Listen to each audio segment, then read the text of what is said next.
Dimanche 25 avril, le dimanche des vocations, parce que c'est le dimanche du bon pasteur. À l'occasion de cette journée mondiale des vocations, le pape François nous invite à réfléchir à la figure de Saint Joseph. Saint Joseph qui n'était pas directement berger, mais qui était pasteur par excellence, celui de la Sainte Famille, qui a veillé sur l'enfant Jésus, et donc sur le corps du Christ, et donc sur l'Église,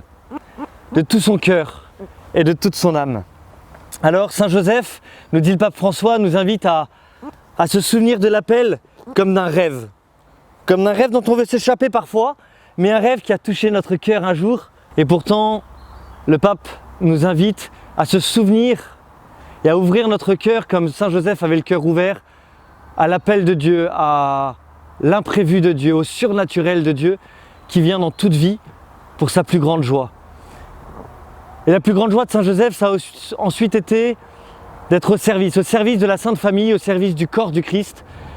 Et ça, c'est la joie du pasteur, d'être au service de l'Église, d'être au service de ceux qui en ont le plus besoin, particulièrement dans cette période, on le sait, difficile, où les brebis ont besoin de cette affection, ont besoin de cette compassion, ont besoin de cœurs qui écoutent, de cœurs qui aiment, de cœurs qui guérissent, et de cœurs qui sont fidèles. Et c'est le troisième message du pape François en cette journée mondiale des vocations, la fidélité. La fidélité dans un monde où rien ne nous invite à être fidèles, même pas nos forfaits de téléphone, mais Dieu nous invite à être fidèles à l'appel qu'il a posé sur notre vie, parce que cette fidélité, elle est source de joie, elle est source de vie, et pour notre monde, la fidélité de Joseph a été source de salut. Et c'est pourquoi l'Église nous invite aujourd'hui, à l'exemple de Saint Joseph, à l'exemple du bon pasteur qui est Jésus, à ne pas avoir peur. À ne pas avoir peur, pourquoi ? Parce que Dieu aime toutes ses brebis, il ne veut en perdre aucune, mais que bien souvent,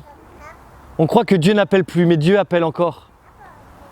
Mais peut-être que ceux que Dieu appelle, aujourd'hui ont peur de répondre, ont peur d'un tel engagement, ou alors, comme je l'entends souvent dans des familles, oui, la vocation c'est super, mais dans la famille d'à côté. Et bien moi je vous invite aujourd'hui, et tout le diocèse, notre évêque,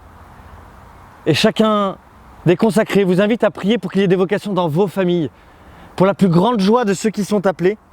pour la plus grande joie du peuple de Dieu, de prier pour que ce ne soit pas au Pakistan, même s'il faut qu'il y en ait, ou en Inde, ou en Afrique, ou en Asie, en Europe de l'Est, en Europe de l'Ouest, que ce ne soit pas ailleurs, mais que ce soit chez nous, que Dieu suscite dans notre bonne terre de Charente-Maritime, qui a vu le sang de tant de prêtres se verser,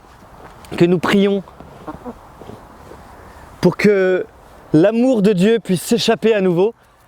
et que les brebis puissent retrouver des pasteurs selon le cœur de Dieu. Alors je vous invite à prier en famille, à prier selon votre état de vie, à prier en communauté, pour que les jeunes et les moins jeunes que Dieu appelle puissent entendre cet appel, et puis surtout puissent répondre à cet appel, parce qu'il sera source de joie pour eux, source de grâce pour vos familles,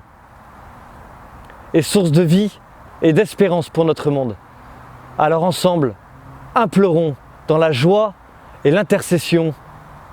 notre Dieu d'envoyer beaucoup d'ouvriers à sa moisson.